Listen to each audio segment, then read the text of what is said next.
Well, hello and welcome back. It's a beautiful sunny day here.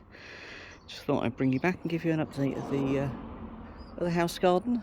Some things that we've made some big progress with, other things have not really improved much. It's between splitting my time between this and the new kitchen garden. It's there's only so many hours in a day, but getting as far along as I can. Right, so first things first, this is the dumping area outside the garage. You'll see some bases from the IBCs that are forming their wicking beds that I showed you last time. I have a plan for a couple of those. The others I'm not quite sure what I'm going to do with yet. I might just call the scrap man and get rid of them that way. There's a pile of bags waiting to go to the rubbish tip. I say rubbish tip, there's no such thing as black bag waste where we live in Carmarthenshire.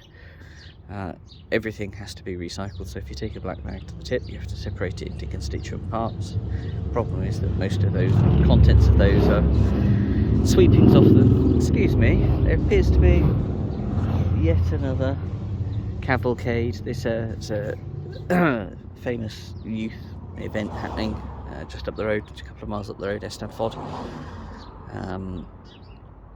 Yeah, we've had several groups of bikers driving up and down at ridiculous speed through the village all day.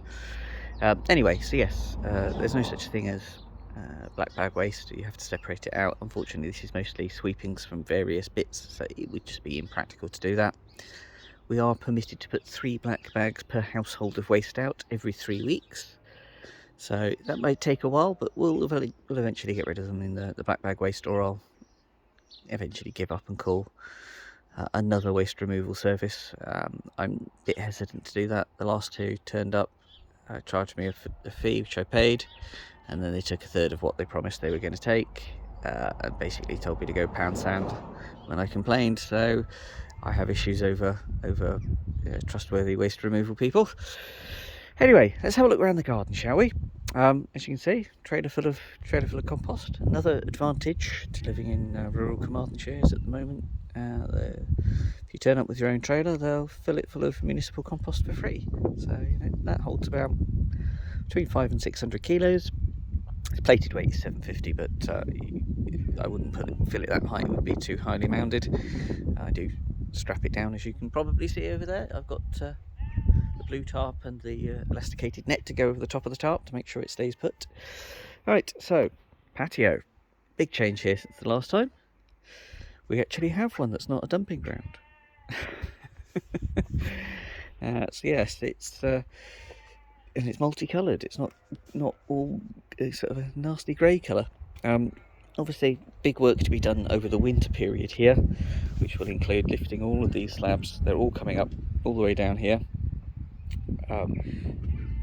This entire patio section up here, which is, as you can see, full of pots of potatoes and bits and pieces at the moment. It's definitely in full use.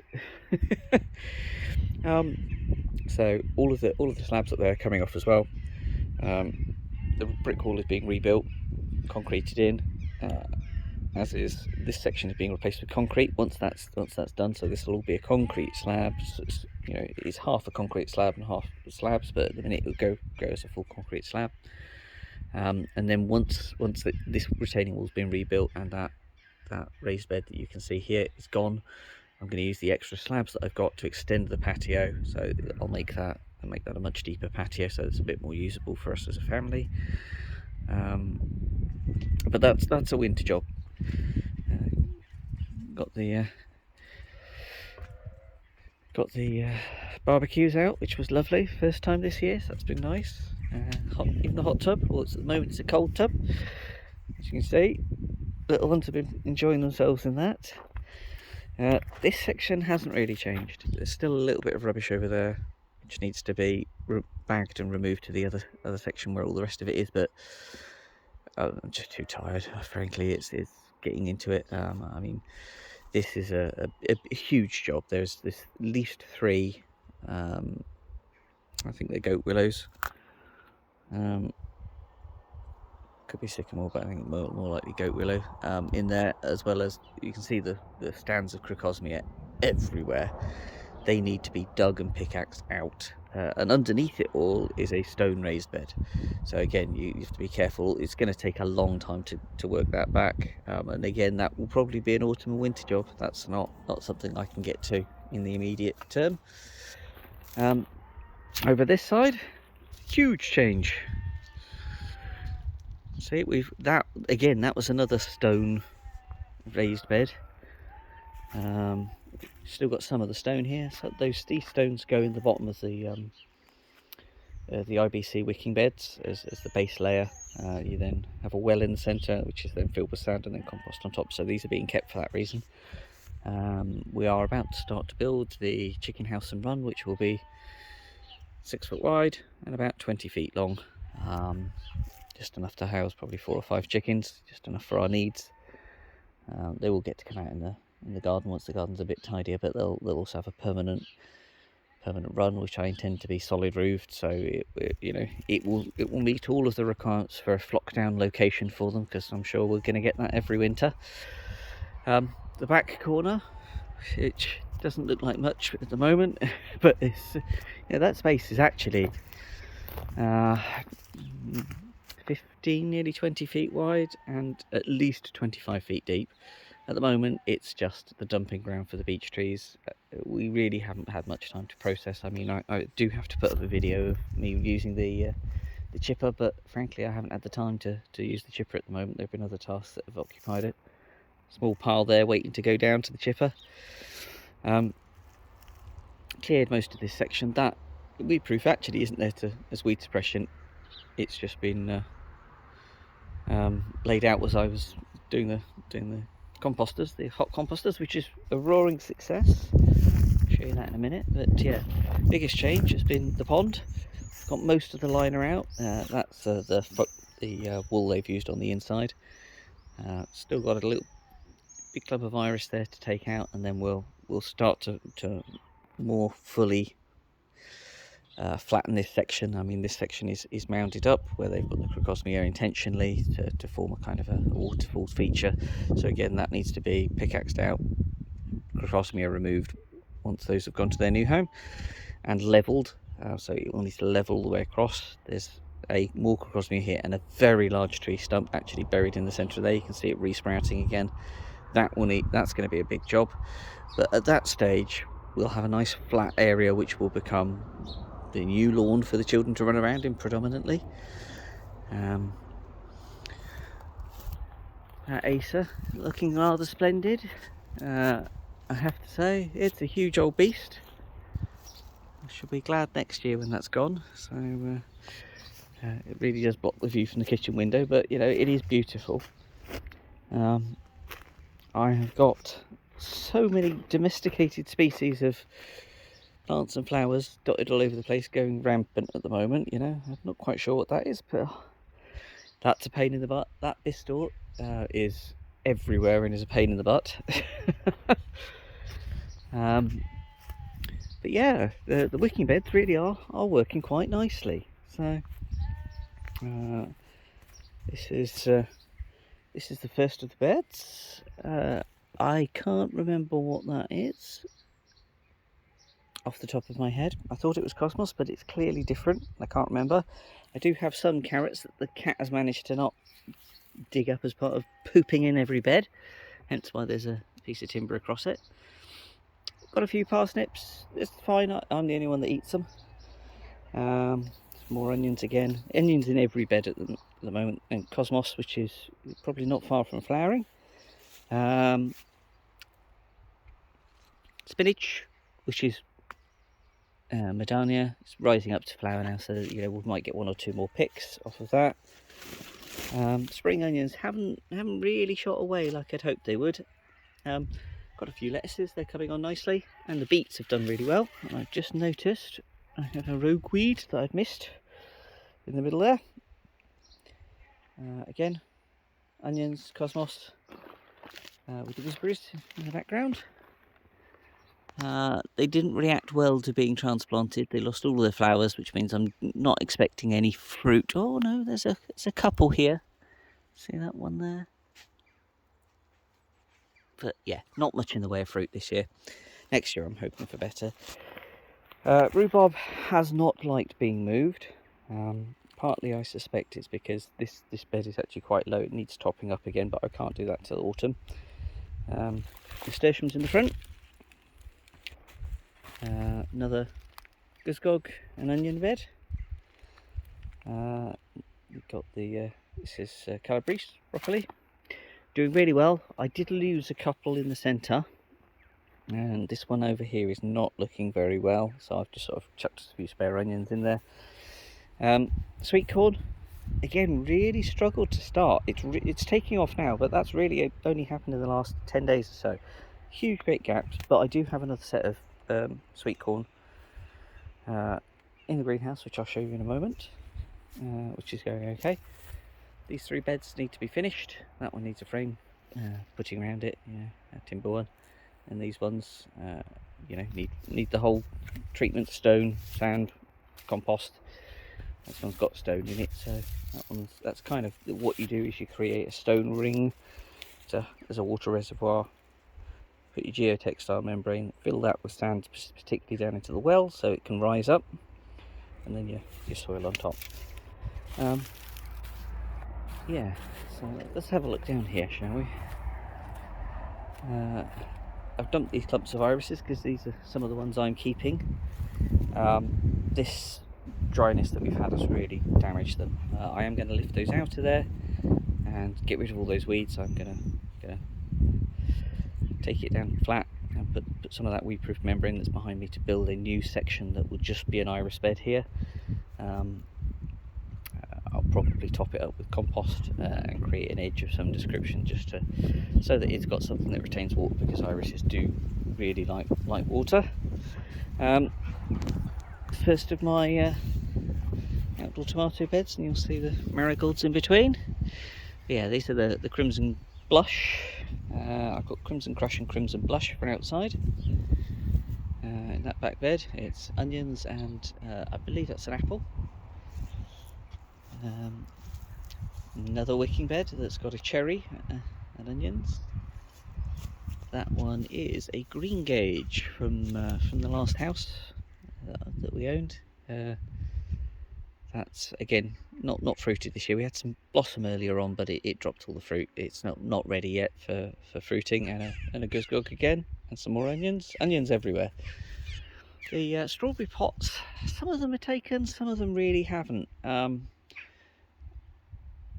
I'm not so sure. I think I like the concept of the wall, but I think I'd need to attach to it, some kind of drip irrigation system in order to keep them watered, because the quantity of soil in those just isn't enough otherwise. I see I've got one strawberry that's kind of looking like it's time, but yeah, I'll have to come out again this afternoon and try and water all those again for the millionth time. Raspberry bed. These were the cheap raspberries I got from B&Q at end of season sale. Some of them have done okay, some of them really haven't liked it. I lost one there.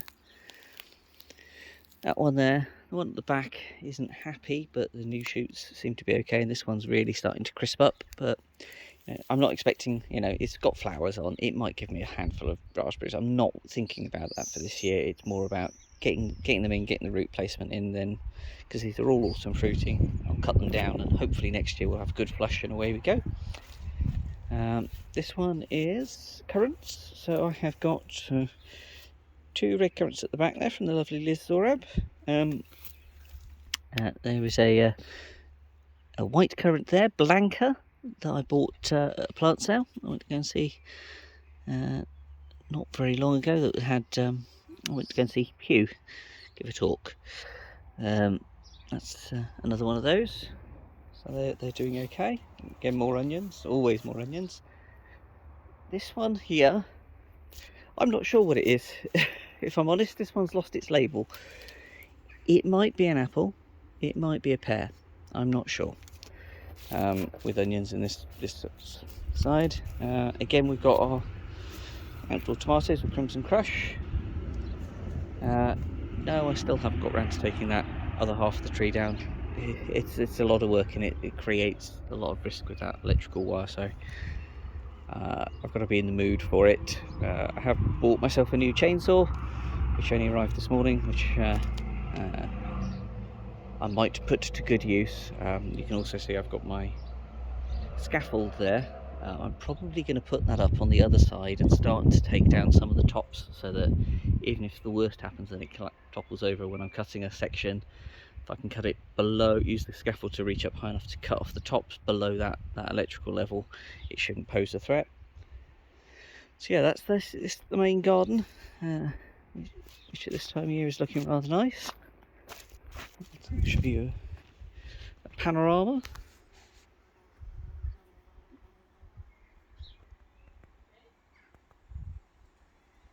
There we go. Getting there, I think. Work in progress, most definitely.